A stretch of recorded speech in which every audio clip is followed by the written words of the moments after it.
In the 2007 movie Sword of the Stranger, Chinese warriors hunt throughout Japan for a young boy traveling with a nameless ronin.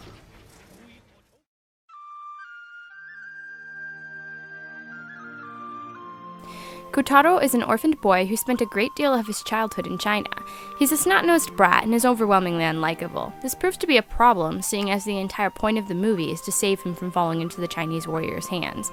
He does grow on you eventually, and you learn to like him more as the movie progresses, though his character is nearly irredeemable.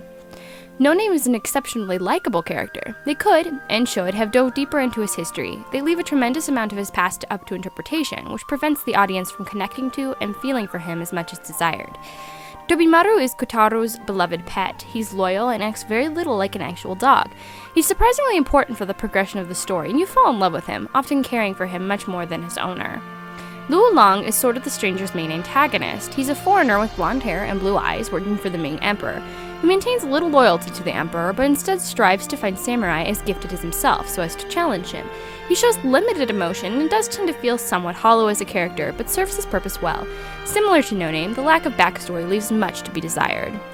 Sword of the Stranger has a lot of characters. Some of the characters were greatly underdeveloped, and others were simply unnecessary. The superfluous characters are Sword of the Stranger's biggest flaw. They're difficult to keep track of and are easily confused.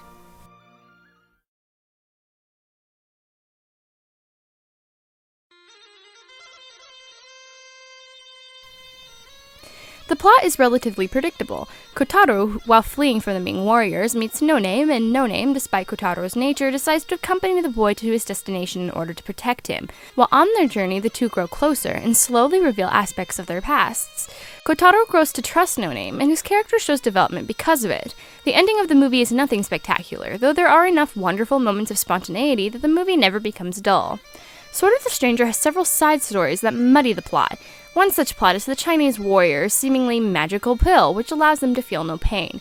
Despite a couple really cool fight scenes due to the effect, nothing ever comes of it. The name, origin, and background of the medicine are never revealed, so the entire story is, in the end, completely unnecessary and underdeveloped.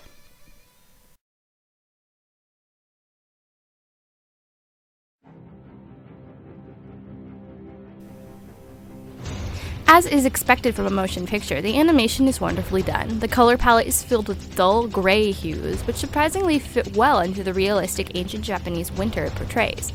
The characters are, for the most part, realistically animated, and despite the lack of varying hair and eye color in the movie, it does a great job distinguishing between characters. The action scenes are phenomenal, especially the final confrontations. They are breathtaking, though be warned, many are tastefully gory.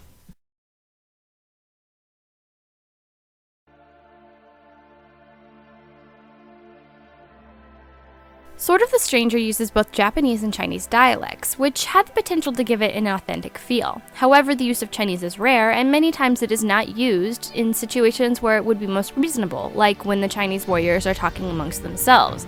These circumstances make the entire addition of Chinese arbitrary and forced. This really had a cool undertone, but it's ruined by the entire randomness of its use. The actors in both the original Japanese and English versions were picked well. The Chinese was left in the English version, and the characters who speak both are easily viable as the same person, so they do a very good job. No Name is easy to listen to, while Luo Long sounds slightly unnatural in English. However, the most annoying voice cast is Kotaro. Kotaro's voice is way too mature for his stature. He looks to be about 6, acts like he's about 10 or so, and sounds like he's about 13. Both the English and Japanese versions are at fault at this respect. Overall, none of the performances are phenomenal, however, none are unbearable either. Both versions are very good and nearly interchangeable, but because of the use of Chinese in the English version, one has to use the subtitles for the Japanese version to understand the few Chinese lines, which is incredibly irritating. Go with the Japanese, so you don't have to sit through the English subtitles that don't match what the characters are saying. The music fits the movie's era, style, and feel, but no piece particularly sticks out as anything phenomenal, garnering a just above average to good soundtrack.